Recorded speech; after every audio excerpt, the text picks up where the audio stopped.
Hey guys, enter the stars, and the fans are blazing because it's blazing outside. And we are going to decode Dark City. Now, this is nuts because this pulls us back into the present. This is a 1998 film, which is the Hebrew year 58. And an amazing thing happens. When you add 27 years to 1958, you get 1985. In other words, you take 1958 and add 27 years, and you get 1985, which is a mirror of 58. Very bizarre. This movie came out in the Hebrew year 58, which is 1998. So we have a very profound synchronicity. Now they repeat the 27, so we know we're not losing our minds. $27 million budget and $27 million at the box office. Now how does Anton Yelkin fit into this? Well, he was 27 when he died, and when you take his birthday, March 11th, and you convert it to the Julian calendar, it's February 27th, the same day that Dark City released. February 27th, and he died at age 27. Now, he died on 619. That's 6 and a 9, because 6 is always 9. Now, we've been getting copyright claims for now playing things inside of their frame, just like this. So now the rules are tightening, as I've told you. They use gradualism. We used to be able to play movies in the frame just like this and not get it noticed. Now they're being noticed. So we're going to do still shots from now on. Now I wanted you to see this. The eyes of good and evil. The eyes of good and evil. And the actor walks through the center in the pineal position. How do we have confirmation of this? Because this man gets out of the tub and his pineal has blood flowing from it in the very next scene, confirming the eyes of good and evil. Let's take a further look at this film. So after the man awakens inside of a bathtub, he looks in the mirror, he sees the blood on his forehead, then he trips over some stairs, and there's a fish bowl with a goldfish in it that falls and breaks. And in this scene you see him picking up the fish bowl, or the fish from the fish bowl. That is an analogy of the inner eye. And there are many eye references throughout this scene. This is him with the fish bowl, and you look back here and you see the eye. The eye. Here's the sun. This represents the moon floating around inside the eye, just under the firmament.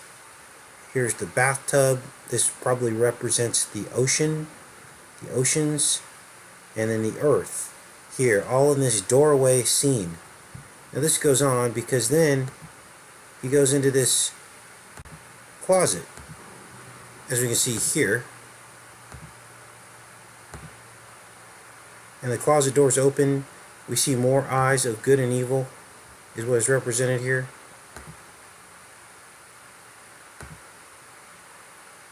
Here's a better image of the sun, the moon, the bathtub, the oceans inside the inner eye. This becomes the bathroom. Here's where he opens the closet doors. Again, the eyes of good and evil.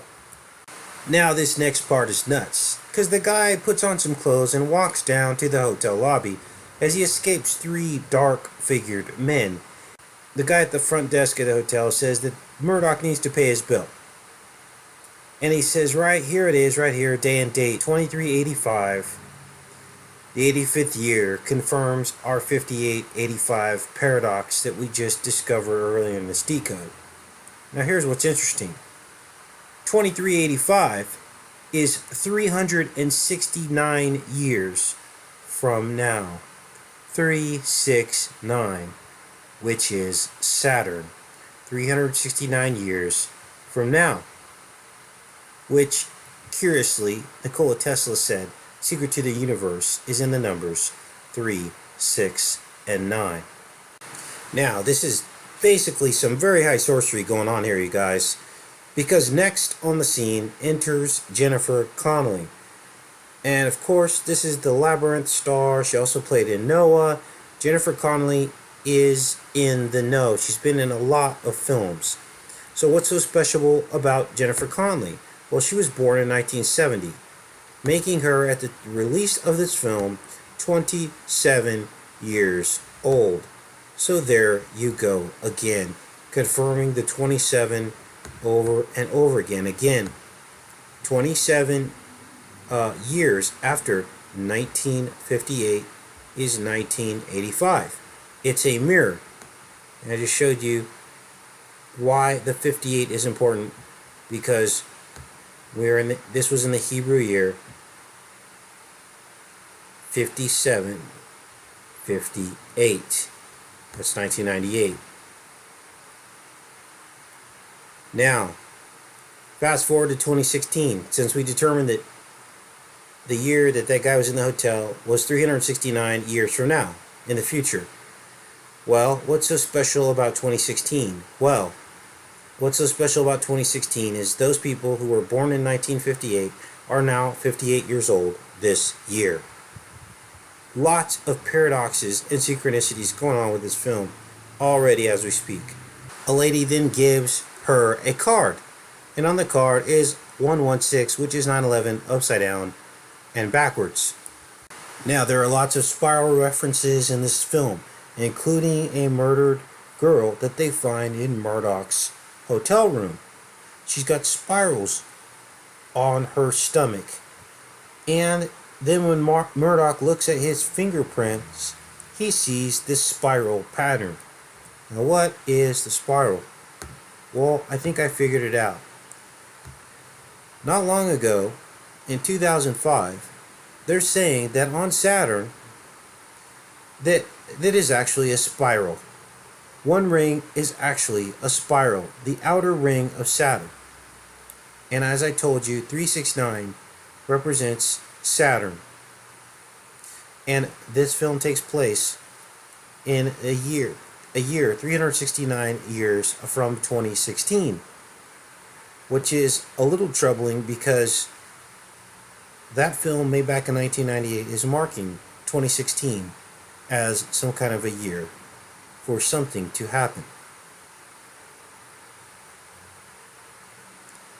So this is it. The outer rings of Saturn are indeed a spiral, as you can see here. Here's your outright Saturn reference right here.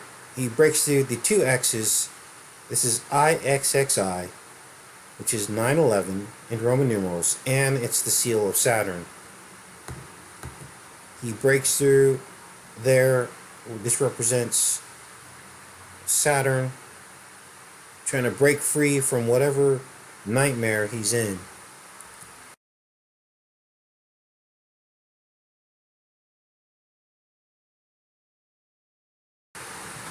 And of course, here are the eyes of Molech. This is the prison which has us trapped in the dark city. Our reality. This is the star spin of the stars at the equator. South Pole, North Pole, center stars going straight up and down vertically. At the equator, this is the night sky. The brilliance of heaven is hidden. It is hidden away because we are locked in the dark city, the valley of the shadow of death.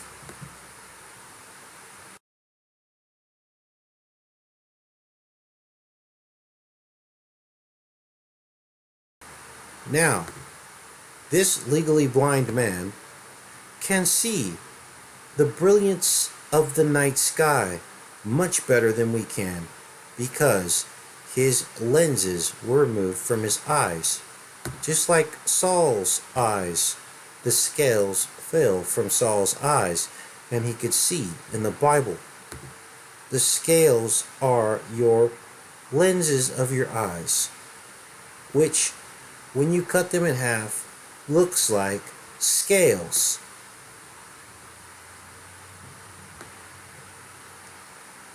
And to this man, the universe looks brilliant.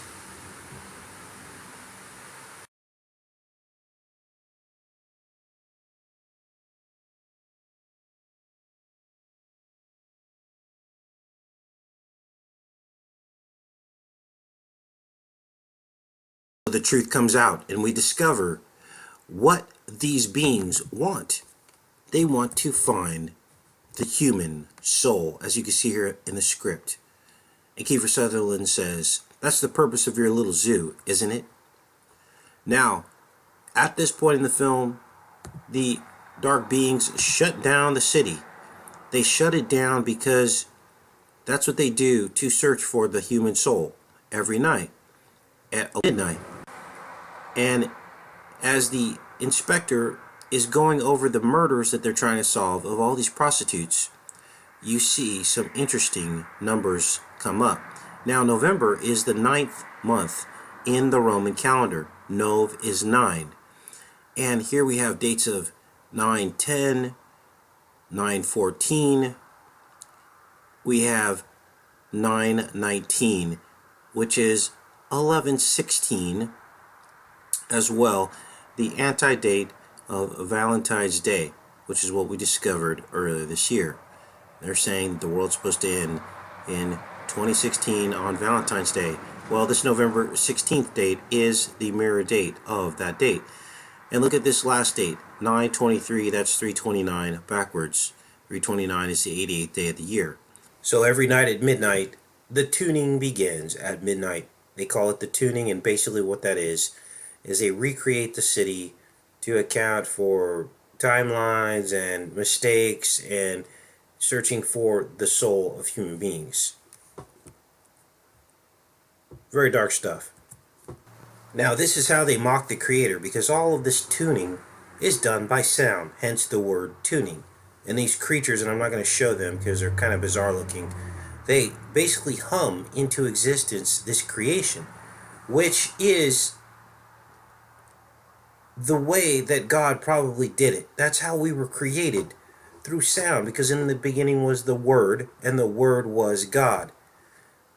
And we saw this manifest, we see this manifesting in our frequencies that hold together the atoms and cells and compounds in our body.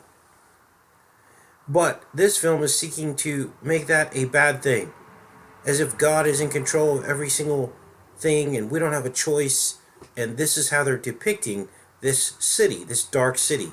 Everything is opposites with these people. So they're going to depict God's power and His glory and the miracle of creation through the very resonance of His frequencies, affecting all of us all the time, every second of the day, holding our bodies together, making our hearts beat, holding the fabric of creation in place. And they are, in fact, making fun of this, and they're trying to make it look like a dark thing, is what I'm getting from this film. Now, as the town is tuned, certain people are made richer, some people are made poorer, lifestyles are changed, and they implant memories into their brains through their pineal gland with this syringe. And Kiefer Sutherland is like the doctor who does all this. So during the midnight tuning, they're carrying bodies around, moving them places, changing their clothes, changing their surroundings. Now the tuning comes out of this giant head, okay? And this is like them trying to say, like, this is God, and that He controls time. Maybe they're admitting that Saturn is controlling time. We're locked in time. We're locked in the sine wave, sin. When you look here, then they show, as soon as this thing turns back on, after stopping at midnight, stopping everything at midnight, stopping time, essentially, we then see the town pick back up. And then they depict the town's activity as looking like the arteries and blood vessels of our bodies. So they're basically saying that this is the body. All of this is the body, with the head and, of course, all of the members and the arteries and all of this in the body. Now here's where things get really strange, because this dark guy starts talking to her, and here you see the pineal glands, the pine cones, represented here with these two pillars. And they start this dialogue talking about, what if your memories were not your own? He says, but shared with every other of your kind. Imagine the torment of such an existence. This is him speaking. No experiences to call your own. and then she says, if it was all you knew, maybe it would be a comfort. But if you were to discover something different, something better, and then he goes on to mimic her husband because he's got her husband's memories implanted in his brain so that he can try to find the husband. And now he's found the wife. So, again, trying to allude to the fact or the possibility that our memories are not our own. That if we worship our God, that it's basically a lie, is what they're trying to say. Do not be deceived. And here's more dialogue from the dark forces in this film, talking about what they're doing. Each night, we have fashioned the city from on stolen memories, different eras, different pasts, all rolled into one. This may reference the Bible verse that there's nothing new under the sun, because we are stuck in this dimension. It says each night we revise it, refine it in order to learn. Learn what? He says, about you, Mr. Murdoch. You and your fellow inhabitants. What makes you human? And he says, why? And he says, we need to be like you. This is what is going on with the serpent seed. They're trying to mingle themselves with men to escape the judgment of God. That is what the whole purpose of this is. So as the movie starts to wrap up, the whole movie, they're trying to find a place called Shell Beach. And as they wake up from this sleep of the lie, they start to understand that there is no Shell Beach. There's no beach. There's no daylight. Everything exists at night.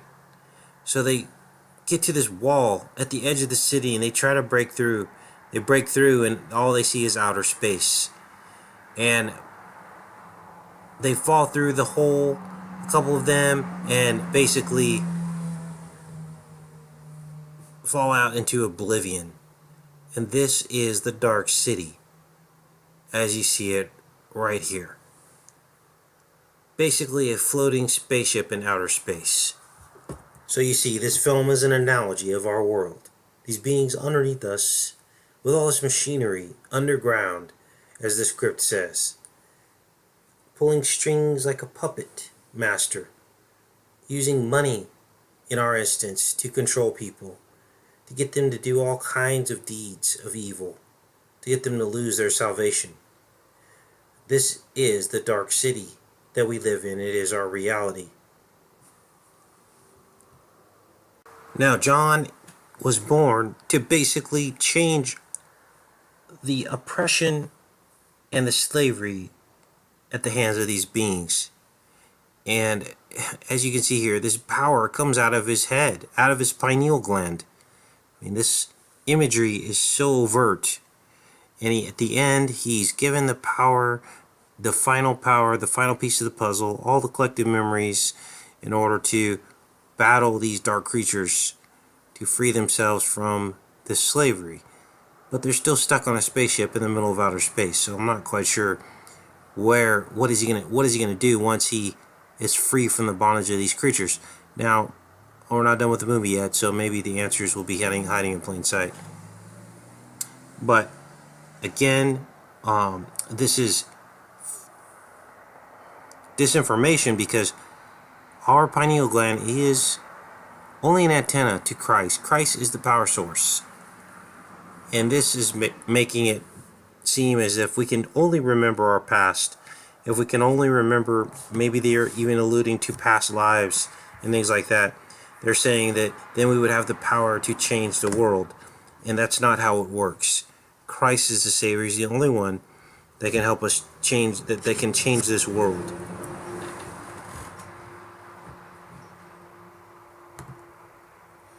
So at the end of the movie, John defeats the dark entities, the dark forces, and he decides he's going to recreate this world now that he has the power. And the first thing they show us is this mechanism, the engine of this particular planet, this spaceship planet, is this core. And this is the device that actually changes everything through thought. And immediately this water comes out of the equatorial region of this thing, and this is representing Saturn. This is Saturn right here, and it's like waters that come out. So then John goes on to create these outer waters outside of the city. This is like the upper waters, okay? But again, everything's flipped upside down, right? So they're trying to depict earth and the heavens. Here's the solid ground, and here's the upper waters, the upper firmament, and above the firmament. This is the firmament, the wall that surrounds the city. It's impenetrable. Now this film has lots of overtones from the film Inception with Leonardo DiCaprio. And here's a good shot of him creating this earth. The sun finally comes up.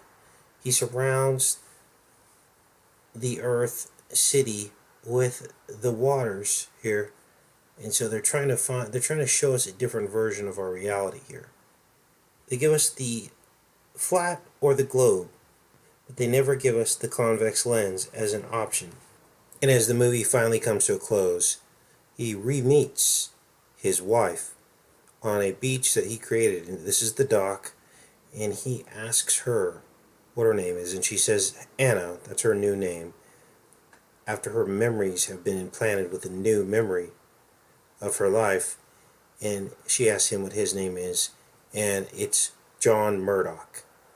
And underneath the bridge you see the twisted DNA strands, the helix underneath this bridge, signifying the marriage between the serpent and mankind until Christ can deliver us from this evil. And when I looked up the word Murdoch, the name meaning is a mariner of the sea. And that is how the film ends, with the mariner of the sea, who creates the sea in this circumstance here, creates this universe. And that's about it, you guys. Take care and be safe.